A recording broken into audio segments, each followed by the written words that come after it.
Hi. My name's Robert Levenhagen, but my family and friends call me Bob. I'm a surgical technician, 4th grade medic in the U.S. Army.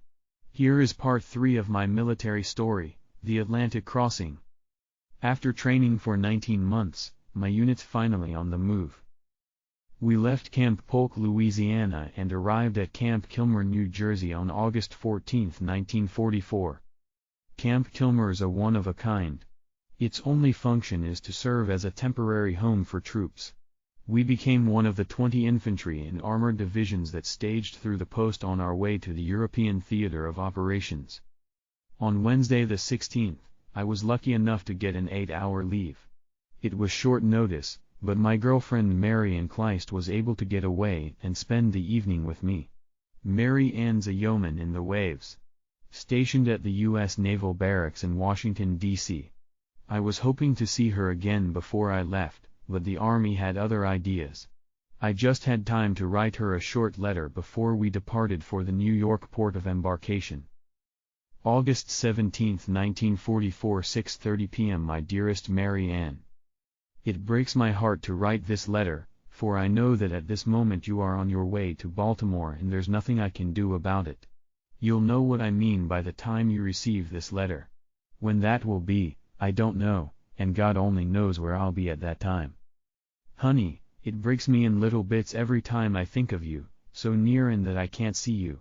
We had so little time last night after meeting each other. There were so many things to say, and all we did was drink and monkey around. I'll always be sorry that we didn't make better use of the few hours we did have together. There was so much I had to tell you. I felt sure I'd see you tonight, chick.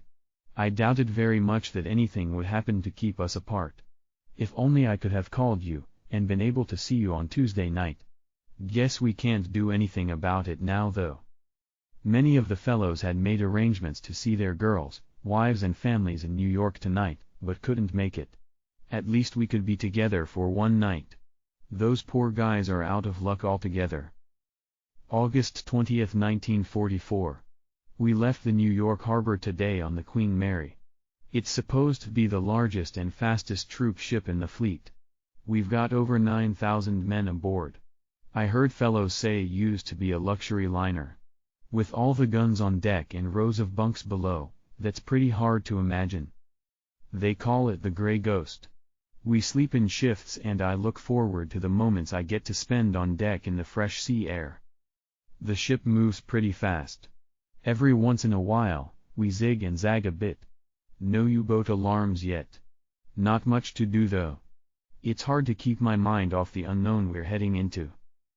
Think I'll write Mary Ann again. I'll have to choose my words carefully though. Don't want those censors to have a field day blacking out my words. I miss my little chick so much already.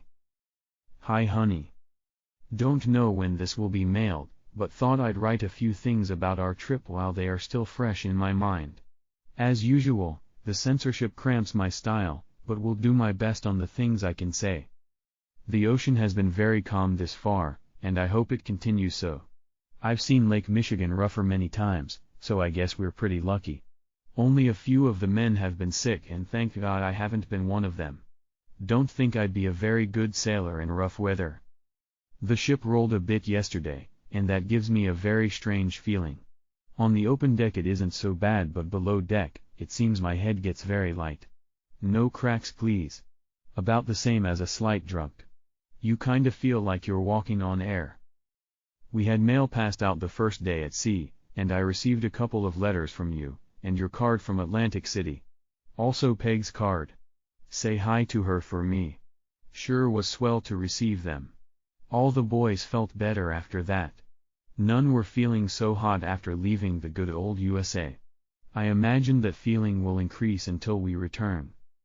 There isn't anything I can tell you about our ship or course, so I'll just skip that. We see fish jump near the ship every day. Don't know what kind they are, but some say they're tunas. God knows I've never seen any of them outside of a can. Saw a bird the other day. Don't know where he came from, but he certainly was a long way from home. Wonder where he sat down when he got tired? He'd freeze his tail in the ocean.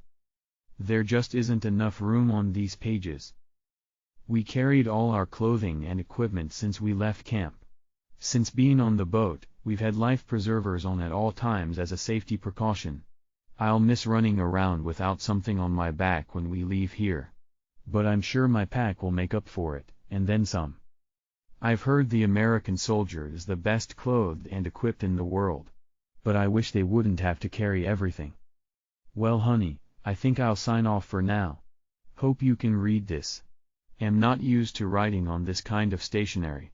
So after photographing, it might be kinda small. Let me know how it turns out. Night my darling. I love you very much, and it hurts to think that every minute takes me further away from you. All my love honey. Bob. August 27, 1944. Well, we docked at Firth of Clyde, Scotland today. Boarded trains at Greenock and then proceeded south to Wiltshire County in southern England.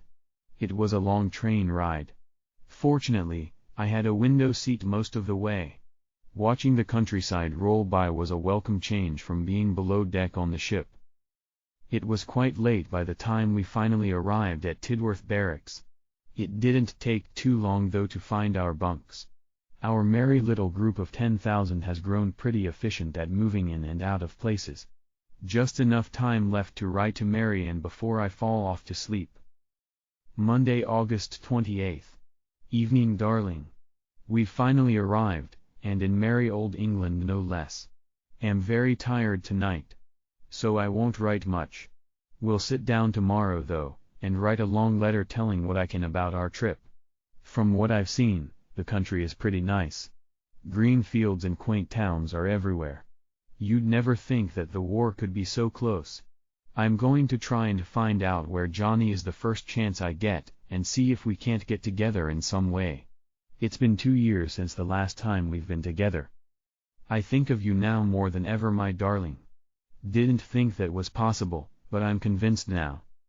Night chicken. I'm always your Bob.